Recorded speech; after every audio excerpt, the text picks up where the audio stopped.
Have you ever caught yourself speaking to an empty room? Maybe you were explaining something to no one. Maybe you were arguing with a thought that would not leave. Maybe you whispered a sentence in the hallway, then stopped because you realized your own voice had answered the silence. For a second, it feels strange. You look around. You smile at yourself. You pretend it was nothing.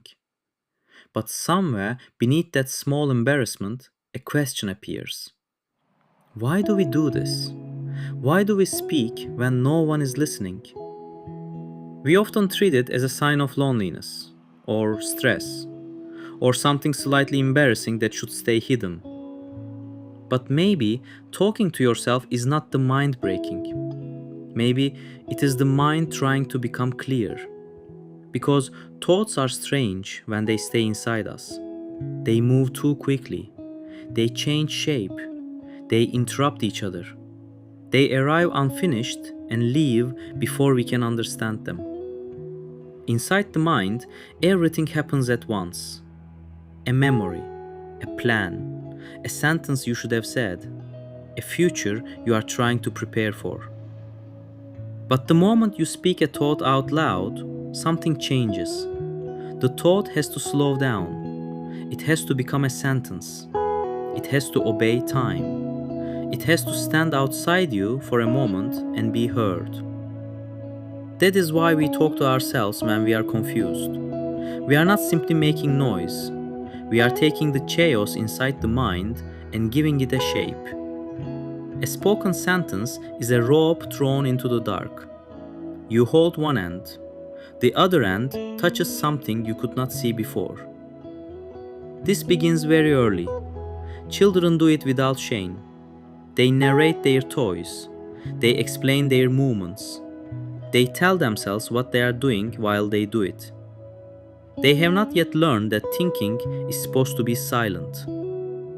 Then we grow older. We become quieter. The voice moves inward.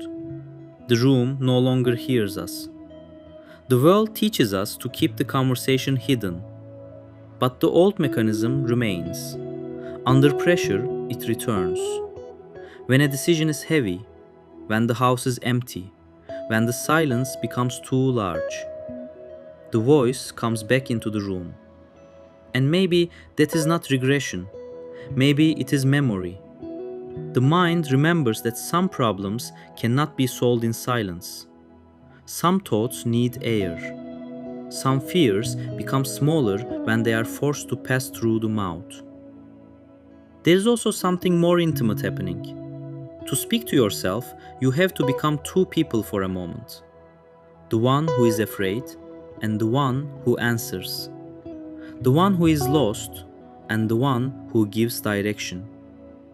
The one who feels everything and the one who says quietly, "All right, let's think." This is not madness.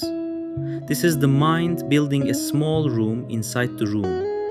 A place where you can hear yourself without being swallowed by yourself. Because being alone is not always peaceful. Sometimes silence feels clean. Sometimes it feels enormous. An empty room can make your own existence feel strangely fragile. The night does not explain itself, and so you speak. Not always because you need a solution, sometimes because you need proof. Proof that you are still here. Proof that your thoughts have weight. Proof that the person inside your head can still reach the world, even if the only word listening is your own ear. There is a quiet rebellion in that. The universe gives you silence. You answer with a voice. You create an echo, and for a moment, the room is no longer empty. It contains a witness, even if the witness is you.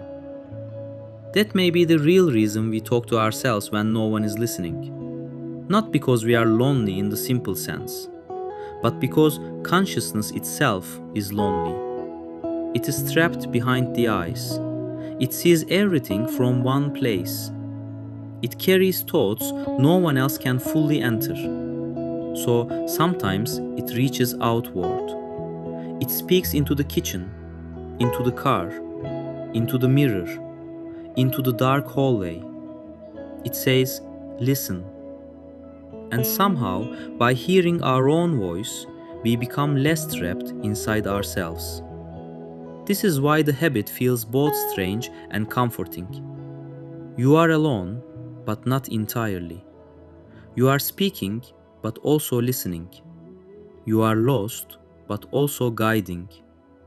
You become your own companion for a moment, your own witness. So the next time you catch yourself whispering to an empty room, do not rush to be ashamed. Do not immediately silence yourself. Listen. There may be a reason that thought wanted a voice. Maybe it was too tangled to remain silent. Maybe it needed to become real before you could understand it. Maybe some part of you was asking another part of you to stay. You are not losing your mind, you are witnessing it. And maybe the most important conversation you will ever have is not the one where someone finally understands you. Maybe it is the one where, for a brief and fragile moment, you understand yourself.